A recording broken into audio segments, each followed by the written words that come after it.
Mesdames, Messieurs, merci d'être au rendez-vous de la une des journaux. Nous démarrons par La Nation qui titre Assemblée nationale, des défis à relever par les nouveaux députés. Je vois plusieurs noms pour le Pêchois, Waris Zoumarou, doyen d'âge de la 8e législature. Je vois plusieurs noms pour le Pêchois.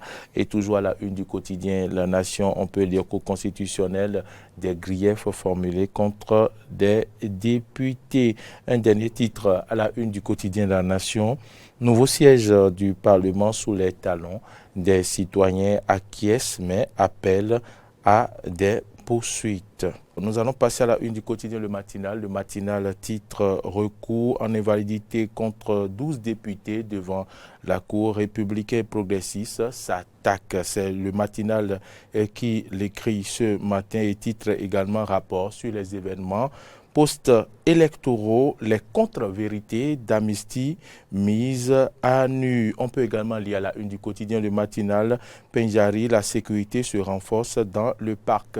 Le matin, titre suite aux événements survenus dans le parc de la Pendjari, de nouvelles stratégies sécuritaires mises en place. On peut lire à la une du quotidien Le Matin, recours contre leur élection du 28 avril dernier. 12 députés interpellés par la Cour constitutionnelle. Décrispation de la crise post-électorale, spécial message de talon à la nation. Demain, c'est Le Matin qui l'écrit. Alors que la dépêche de ce matin titre Installation contre vents et marées de la 8e législature, le grand challenge, 8e législature. On voit bien l'image, la photo ou bien la caricature qu'affiche la dépêche à sa une. Et puis, sortie de l'opposition à propos de la crise post-électorale, les raisons de la mise sous haute surveillance du domicile de Yayi, c'est à lire dans les colonnes de la dépêche. Nous allons passer à la une du quotidien, l'événement précis qui précise l'information ce matin concernant la cérémonie d'installation demain à l'Assemblée nationale et titre La 8e législature prend son envol sous haute sécurité. La Cour convoque 12 députés. Près de 70 nouveaux élus ont déjà retiré leur attribut. Les députés républicains aguerris pour assumer la fonction parlementaire. C'est l'événement précis qui le titre ce matin. On peut également lire à la une de l'événement précis de retour au Parlement, Abraham Zizindokwe, Boniface Yewetome et autres députés réagissent. Acte de vandalisme lors des législatives 2019 à la une du quotidien l'événement précis. Les maires et élus locaux, élus communaux du Nord tournent dos à Yayi. C'est l'événement précis qu'il écrit, tandis que Fraternité, le journal de Ménotin, titre ce mercredi, commune d'Abomey Calavi, la mafia foncière, toujours d'actualité malgré les réformes. Réforme institutionnelle à la une du quotidien Fraternité, le partenariat douane secteur privé, renforcer la phase pilote du programme des opérateurs économiques, agréé, lancé. Talon s'adresse au peuple ce vendredi. Installation de la 8e législature ce jeudi. Les formalités administratives se poursuivent à l'hémicycle. C'est Fraternité qui le titre ce matin. Alors que Matin Libre, titre législatif de 2019, le bloc républicain fait le bilan de sa participation. Matin Libre titre également arrestation ciblée d'activistes. Quid des clébés vindicatifs? Une interrogation à la une du quotidien. Et par à coup, les populations réclament le retour des brigades civiles de sécurité et crise post-électorale à la une du Matin Libre. Yayi isolé, l'opposition s'étiole. Affaire enlèvement de touristes français. La Criette ouvre une enquête. On peut lire à la une du quotidien les pharaons à présent, télévision numérique terrestre, les Burkinabés à l'école du Bénin. C'est les pharaons qui titrent. Et puis 8e législature, le dispositif sécuritaire fortement renforcé pour une installation réussie. Actualité politique, Patrice Talon s'adressera à la nation le jeudi prochain, alors que tout à l'heure, Fraternité disait vendredi, et tourisme vers la mise en place d'un système d'alerte et d'assistance au parc national de la Pendjari. Bénin intelligent, titre lancement de la phase du programme OEA, la douane renforce son partenariat avec le secteur privé. 8e législature, les députés républicains s'imprègnent de leurs obligations. Patrice Talon s'adresse aux Béninois cette semaine. Titre, bien sûr, Bénin intelligent, tension électorale. Patrice Talon s'adresse aux Béninois cette semaine. L'Église évangélique des Assemblées de Dieu invite au calme et à la paix. Un dernier titre à la une de Bénin intelligent, recours en invalidité devant la Cour. 12 députés dans l'œil du cyclone. De Béninois libérés, libère l'information et titre, cause de la position des médias français contre le Bénin.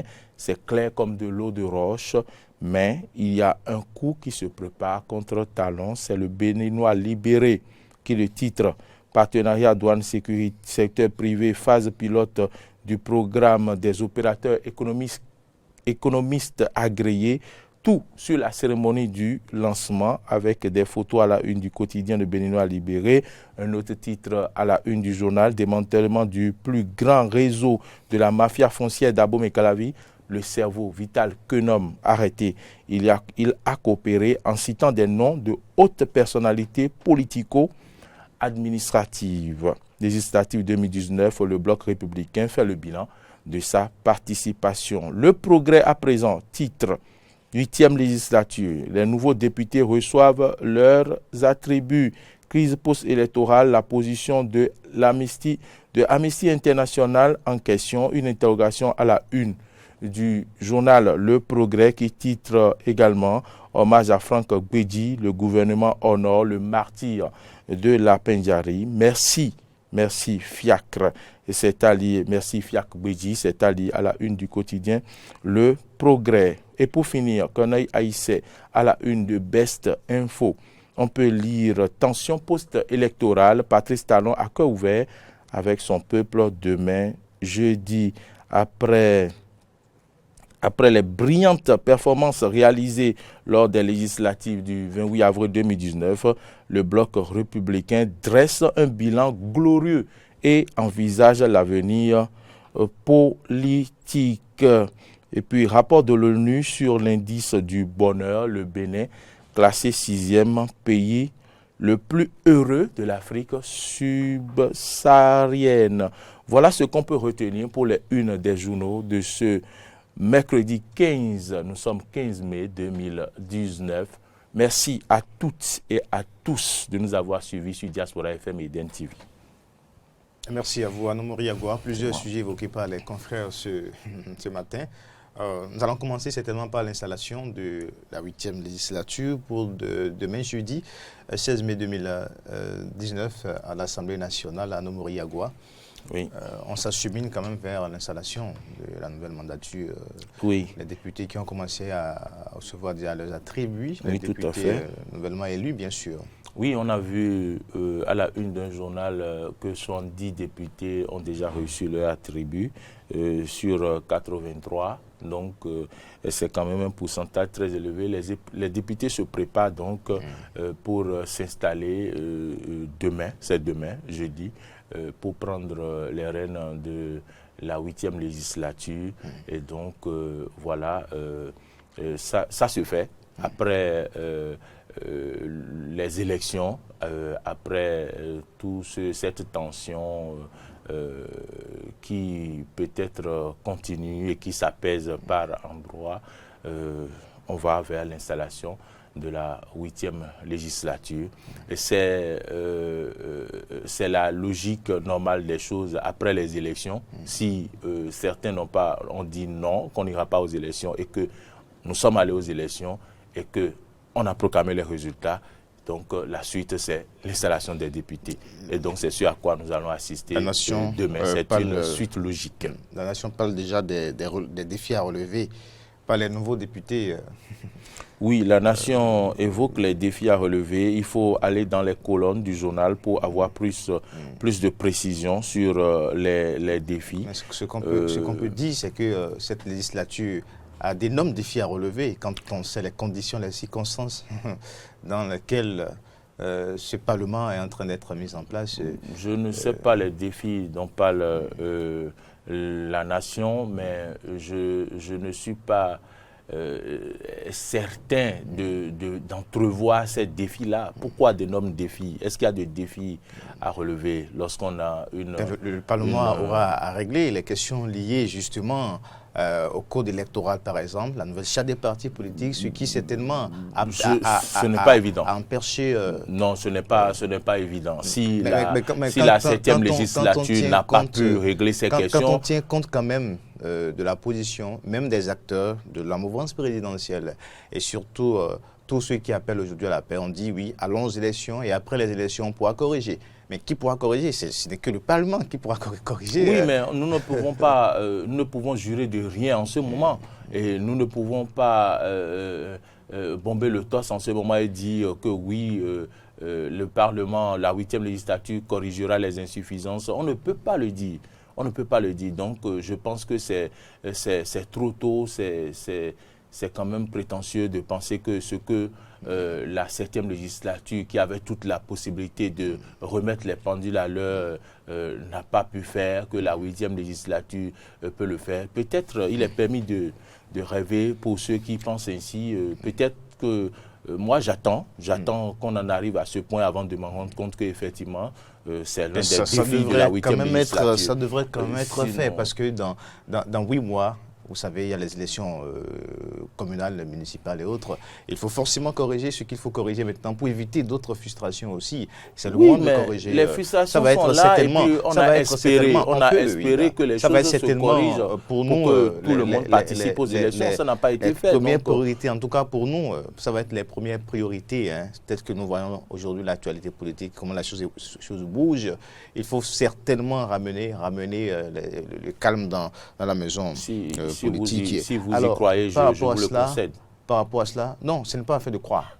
Bon, c'est ça ce qui devait se faire normalement. C'est ce qui devait être fait normalement. Si tant est que, on reconnaît si ce qui doit se faire auparavant, il y avait beaucoup de choses qui devaient se faire, non? Sous la 7e législature, avant qu'on aille aux élections.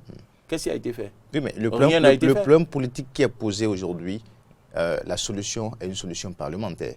Et si la 7e législature n'a pas pu régler ça, c'est normal que la 8e législature, puisqu'on parle de continuité, c'est normal, c'est ce qui est normal. C'est ce qui est normal. Pourquoi il y avait des choses qui étaient... Pourquoi vous êtes réticent à pouvoir comprendre que ça devrait... Bon, je suis réticent un peu parce que... Mais en fait, le souhait, c'est quand même que ça soit une priorité quand même. Le souhait, c'est que ça soit une priorité. C'est un souhait, si vous parlez de souhait, c'est d'accord. Mais n'oubliez pas qu'aujourd'hui, il y a une classe politique. Il y a une portion de cette classe politique-là aujourd'hui qui est représentée à l'Assemblée nationale. N'oubliez pas qu'il y a eu 27%. N'oubliez pas que c'est une première au Bénin qu'à une élection, quand même, il y a eu ce faible taux de participation.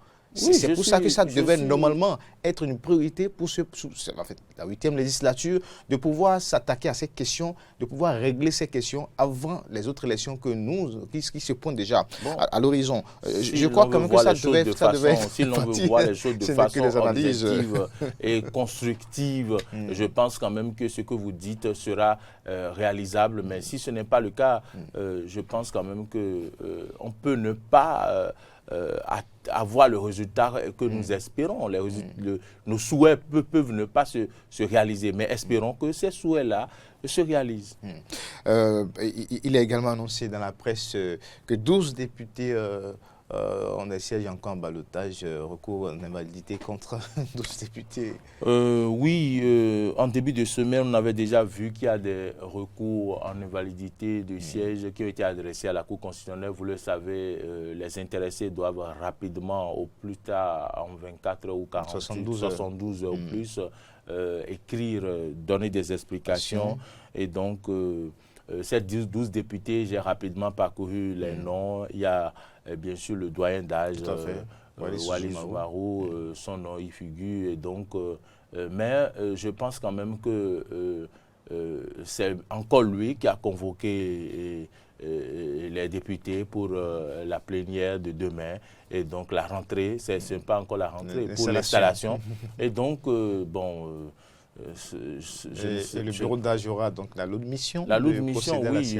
Donc, on se demande, et les plus la jeunes Cour constitutionnelle, peut-être dans les prochaines heures,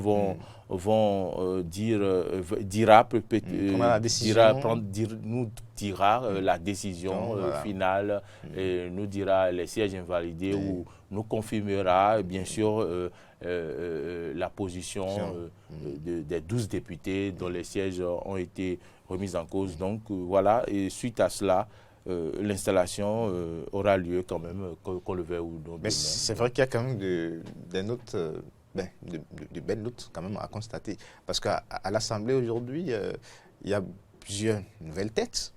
Et puis une jeunesse quand même aussi, hein, parce que quand on parle de 32 ans, le plus jeune 32 ou 37 ans. Le plus jeune doit avoir 30 ans, 32 ans. Et donc il y a deux plus jeunes. 32 ans, 35 c'est ans. le député honorable Renfort, et donc suivi d'un autre jeune. Et donc, oui, l'Assemblée nationale renouvelée à 47%. Ce n'est pas mal, mais on aurait bien souhaité plus. On aurait bien souhaité plus, parce qu'il y a des vieux de la vieille qui sont encore revenus à l'hémicycle. On aurait bien aimé qu'il y ait encore quelques têtes plus expérimentées, comme suivez mon regard, comme les anciens présidents de l'Assemblée nationale. Il n'y a plus aucun ancien président actuellement encore au Parlement. Tous sont sortis, voilà, je ne sais pas si ce n'est pas la grande ou la petite porte. Et donc, on aurait bien souhaité qu'il y ait encore quelques têtes des plus expérimentées. Mais voilà, c'est ce qu'on va dire, qui a voulu. Est-ce le peuple ou le gouvernement? Non, mais le peuple a choisi. Les 27% de Béninois ont d'abord, choisi. Ces anciens députés-là, il y a trois qui ont décidé de ne plus se représenter. Il y a un qui a été contraint à ne plus se présenter. Donc, finalement, les 4 sont sortis de l'hémicycle. Et donc, on aura à faire de nouvelles expériences. Voilà. Comme on le dit toujours, l'expérience commence toujours quelque part. Et donc, ces nouveaux députés, ces nouveaux députés ajoutés aux anciens nouveaux, vont pouvoir faire le travail et donc continuer par porter peut-être haut l'étendard de la nation à l'hémicycle. Le chef de l'État va se prononcer, un discours à la nation, entre demain et vendredi. Bon, un discours du chef. Peut-on s'entendre encore un discours du chef de l'État. Qu'est-ce que le chef de l'État pourra encore dire Bon, le chef de l'État viendra remercier le peuple, il dit que le verre est tiré, donc il ne reste qu'à le boire. Et donc, voilà, il n'y a plus. Mais dans ce cas, c'est comme si on a commencé déjà à boire ce vin avant le discours, parce que l'installation des députés aura lieu demain. Bon, on va boire ce vin demain. Est-ce que le discours viendra avant le discours ou après le discours Non, mais c'est quand je pense, certaines presse parlent de jeudi, d'autres parlent de vendredi. Sauf erreur de ma part, qu'on doit pouvoir finir l'installation avant le discours du chef de l'État pour nous rappeler que le processus a été suivi. Oui, le processus enclenché est venu maintenant à thème, et donc il va inviter tout le monde au calme, une fois encore au calme, voilà, et ceux qui continuent de s'agiter à rentrer dans les rangs pour que nous continuions le processus comme cela se doit. Donc, mais ça pourrait peut-être être l'occasion, chef de l'État, répondre à la presse internationale, notamment certains médias, puisque tout à l'heure, on l'a vu à la une de Benoît Libéré qui parle des médias français. Benoît Libéré qui croit savoir que les Béninois français, la presse, enfin, des médias, ou bien certains médias français. Oui, ces titres souvent, il y a de ces titres de Benoît Libéré qui me surprennent souvent. Et donc, oui, le Béninois Libéré a affiché, à cause de la position des médias français contre le Bénin. Il y a un coup qui se prépare contre talon, à cause de la position des médias français contre le Bénin. Non, mais il va falloir lire l'article aussi. Oui, il va falloir lire pour voir si nous, on n'a pas forcément si ce n'est pas un titre ronflant. Si ce n'est pas un titre ronflant, si c'est réellement, si on pourrait réellement voir les causes, dans cette parution. Bon, Et donc, si c'est le cas, le chef de l'État forcément saisira l'occasion. Ce sera l'occasion, quand même, ce serait important que le chef de l'État, après avoir apaisé le peuple, après avoir lu son message, puisse quand même répondre à la presse internationale. C'est important. Mais les événements aussi... Nous avons entendu trop de contre-vérités. Il est vrai que des choses se sont passées au Bénin. Mais pour un peu les impressions de nos confrères qui sont à l'extérieur, de nos compatriotes, j'allais dire, qui sont à l'extérieur, quand vous échangez avec eux, sincèrement, les gens ont comme impression que nous ne vivons plus au Bénin, que nous sommes un pays en guerre et que ce n'est plus possible de circuler, et qu'il ne nous reste au Bénin qu'à nous lâcher des sacs de maïs quelque part à Golo-Djigbe pour qu'on ramasse, voilà, et alors que vous savez, quand les médias internationaux décident de montrer une image donnée d'un pays, ils arrivent toujours à leur objectif, ils atteignent toujours leur objectif. Et donc, franchement, s'il y a des gens qui nous suivent à l'extérieur, qui sachent que nous vivons et que nous pouvons circuler librement au Bénin et qu'il y a la paix, notre paix pour le moment, nous y sommes, la paix est là, nous respirons. C'est des raisons de paix. Il faut justement donner les moyens aux presses locales pour contrer un peu. Pour contrer un peu. Parce que, vous savez, il y a des événements qui se produisent au Bénin et parfois, c'est l'agence France Presse qui envoie les images. L'information va très vite. C'est ça. Par exemple, si des organes de presse internationaux ont des correspondants ici, et au même moment, on préfère que chaque 10 minutes, je pense, chaque 10 minutes, ils peuvent faire passer de l'information. Comment pouvons-nous contrer? Alors que si l'apparition d'aujourd'hui d'un organe IS, par exemple, qui ne reviendra qu'après 24 heures, bon, ce sera de l'eau presque versée sur le dos du canard. Comment ils arrivent à avoir l'information aussi rapidement que possible? Je vous donne un ils exemple. ont les réseaux. Ils ont les réseaux et les moyens. Je vous donne un exemple. En 2016, nous étions tous à la Sénat. Mais vous savez que la presse internationale a été traitée autrement. Et ils ont directement accès au président de la Sénat, Emmanuel Tiando, pendant que la presse locale, nationale, est au dehors. Et vous allez passer par des couloirs. Et en ce moment, eux, ils font directement des émissions. Ils reçoivent directement le président de la Sénat qui intervenait directement sur les médias internationaux. Alors que pendant que la presse locale est là. Et qu'au même moment, on refuse d'accorder une impression. Voilà. Et puis, même les informations dont vous avez besoin, on vous dit d'attendre. Mais en ce moment, on sait. C'est ça justement aussi. Oui, là, ça, l'information pose problème. On ne considère pas la presse. C'est un problème à régler. C'est un problème à régler. C'est un problème à régler. Donc, quand on donne l'occasion quand même... cette presse-là, la dernière fois, le terrain, c'est normal. La dernière fois, on était à un point de presse quelque part quand une télévision internationale, d'abord il y a une télévision nationale qui demandait à une autorité de lui accorder une interview. L'autorité a demandé au garde-corps de fermer la porte de la voiture. Quand le monsieur de l'autre télévision reste derrière ici, écrit le nom de la télévision, l'autorité pousse la porte et dit oui, vous voulez quoi? Et donc elle est redescendue de son véhicule pour accorder l'interview à cette chaîne internationale. Et donc le problème que vous posez est réel. Si on ne peut tant que les médias internationaux contrôlent l'information, le terrain sur le continent, ils donneront toujours cette image-là de l'Afrique. Aujourd'hui, c'est quelle image de l'Afrique qu'on donne? C'est l'Afrique de la misère, c'est l'Afrique de la pauvreté, c'est l'Afrique des violences, c'est l'Afrique de la famine, l'Afrique de guerre, l'Afrique des conflits. On ne montre jamais l'Afrique joyeuse. C'est l'Afrique joyeuse comme les Nations Unies. C'est les Nations Unies, non, qui ont le rapport du bonheur. On ne montre jamais l'Afrique joyeuse, on ne montre jamais l'Afrique gaie, on ne montre jamais l'Afrique la nuit, où les gens peuvent circuler. Oui, en fait, je voudrais demander au président de la République, pour son message de demain, de revenir véritablement sur la question des chaînes internationales. Et tel que vous le soulignez tout à l'heure, si la presse nationale avait les moyens, on allait montrer à ceux qui sont au-delà des frontières nationales que le parc Pandjari, par exemple, n'est pas une zone rouge. On n'a pas les moyens.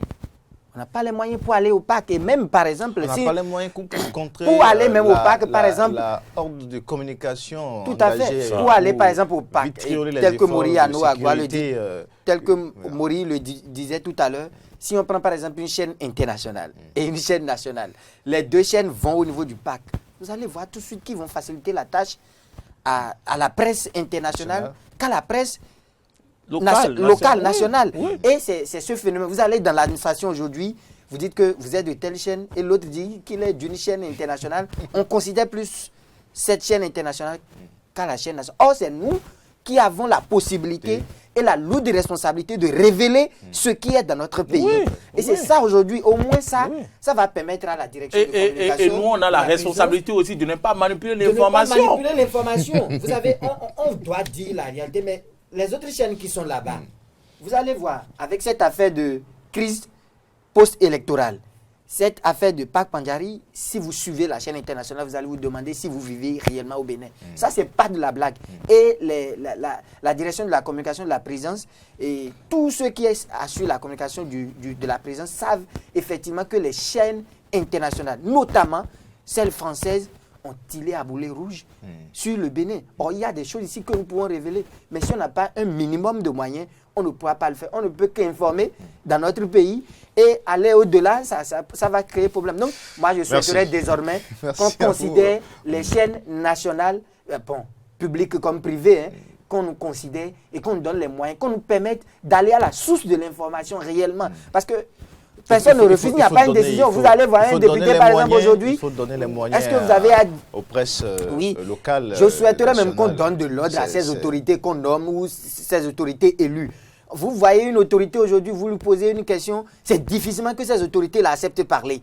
Vous invitez une autorité pour une émission débat, ces autorités ne veulent pas parler. Vous voulez qu'on donne quelle information? Et aussi, je voudrais donner un petit exemple. Le journaliste de cette chaîne internationale, quand il vient ici, c'est avec un téléphone satellitaire, il est là. Quand il appelle là, la voix ne dit pas goum, ça ne grésille pas. Il a le temps de dire tout ce qu'il veut dire. Mais nous, avec nos téléphones là, tu es en train de parler et puis le journaliste sur le plateau te dit il faut te déplacer un peu, on ne t'entend pas bien. Alors que peut-être tu es en train de passer une information très importante pendant ce temps. C'est celui qui contrôle l'information qui a véritablement le pouvoir. Oui. Le quatrième pouvoir n'est pas du tout à négliger. Les médias internationaux ont compris très tôt. Lorsque vous avez des événements qui se produisent ici et que nous-mêmes, nous sommes incapables d'avoir les images et que c'est AFP qui nous envoie les images que nous des choses qui se produisent chez notre pays. Cette affaire de Kadiaoum là, cette affaire de Kadiaoum, je ne vous dis pas qu'on est haïtien. Nous étions à la rédaction ici, mais pas seconde. On reçoit des images, des vidéos, des extraits des chaînes internationales. Je dis pas seconde. Pendant que nous-mêmes ici, on n'a même pas trouvé la connexion pour envoyer ces images à nos confrères de la sous-région. On n'a pas trouvé la connexion nécessaire pour envoyer ces images pour dire ce que les autres disent là. Ce n'est pas ça, c'est ce que nous avons. On n'a pas trouvé la connexion pendant que les autres ont les moyens des connexions que le Bénin même ne peut pas contrôler. S'il vous plaît, il faudrait qu'on considère les chaînes. Mais il y en a quand même moyens de tronquer les informations qui traitent l'Afrique autrement. Voilà. Mais je souhaiterais que, et moi je dis aujourd'hui que le Bénin n'est pas une zone rouge. Merci Aristide. On vit paisiblement ici. Et c'est les événements au niveau du parc Pendjari, on ne va plus revenir là-dessus, c'est suffisamment évoqué déjà. Propos. Merci en tout cas à vous, Arnaud Mori Agua. Mais je voudrais quand même ajouter qu'il y a un sérieux travail à faire par le ministère des Affaires étrangères du Bénin par rapport à aux autres pays étrangers, je parle des États-Unis et autres pays, pour les mettre en confiance. Pour les mettre en confiance, sinon que vous savez quel rôle jouent les volontaires et autres personnes envoyées au Bénin pour aider nos populations. Il y a des pays qui s'inquiètent déjà des conditions de sécurité qui sont obligés de rappeler leurs volontaires et vous connaissez les conséquences sur nos populations et donc qui sont en train de faire des apprentissages au quotidien. Donc il faudrait un sérieux travail de notre diplomatie diplomatie béninoise, aussi du ministère des Affaires étrangères pour que tout puisse rentrer dans l'ordre. Et ça, il faut que ça se fasse très rapidement, qu'on sente le dynamisme et tout autour pour contrer ces attaques. Il y a des signaux, il y a des risques, il faut les considérer, hein, il faut les prendre au sérieux parce que les autorités au niveau du Burkina avaient déjà commencé à donner l'alerte au niveau de cette région par rapport. Rappelez-vous aussi quand le paquet était sur le point d'être cédé. Nous avons également eu des informations que ces touristes ont outrepassé des consignes. Et donc, la Pandjari, oui, ils connaissent, quand ils veulent venir dans les pays africains, on leur donne des consignes. Ils connaissent les consignes à respecter. Et donc, si eux-mêmes, ils ne respectent pas les consignes et qu'ils mettent notre pays en difficulté, je pense quand même que c'est des faits à décourager. Donc, renforcer la sécurité, je crois que l'État est en train de faire le nécessaire pour renforcer la sécurité autour du parc et mettre la communication nécessaire parce que pour refaire l'image du parc W qui reste quand même l'une des réserves les plus grandes et les plus valorisantes. Il faut saluer le ministre, il faut saluer. Si par ailleurs ils veulent aussi des experts pour refaire l'image du Bénin, nous en sommes. Hein. Il y a beaucoup d'experts ici. Merci. Il faut saluer le ministre Oswald Komeki qui a pris toutes les dispositions sécuritaires pour ce pack. Nous allons passer. Vous n'avez pas cessé de faire apprécier les efforts du ministre. Le ministre a pris très tôt, oui, il faut l'avouer. Le ministre Oswald Komeki a très tôt pris toutes les dispositions pour pouvoir renforcer la sécurité dans ce parc-là. Donc, le gouvernement n'est pas un gouvernement sous par rapport à cette question-là. Le gouvernement est un gouvernement responsable. C'est ça, moi, j'appelle la responsabilité. Le gouvernement est responsable parce que très tôt, le gouvernement a pris toutes les dispositions pour que la sécurité soit renforcée. Le gouvernement n'a pas le choix. Le gouvernement n'a pas le choix. Le gouvernement... On a attendu longtemps quand même. On a attendu longtemps quand même. On n'a pas autrement à faire que de renforcer rapidement la sécurité dans la zone. On a attendu longtemps quand même l'hommage à rendre à notre concitoyen. Ça a commencé. On a attendu un peu. Mais vous avez vu, il faut que ça soit plus cette cérémonie gigantesque quand même, beaucoup d'émotions, ces deux soldats français. Vous savez, le Bénin, vous allez comprendre, avec le gouvernement qui est là, le gouvernement ne se précipite pas dans ses actions. Vous avez compris cela. Donc, l'hommage viendra. Ça a commencé déjà au niveau de la base. Le gouvernement va prendre toutes les dispositions pour l'hommage. Il faut apporter la lumière sur cette affaire-là. Oui, mais la Criette a déjà lancé. La Criette a déjà lancé une enquête. Donc merci Aristide. Merci à vous. Merci à Nomori Agua. Nous allons maintenant boucler tout ce que vous dites est conforme à la Constitution. après la une des journaux.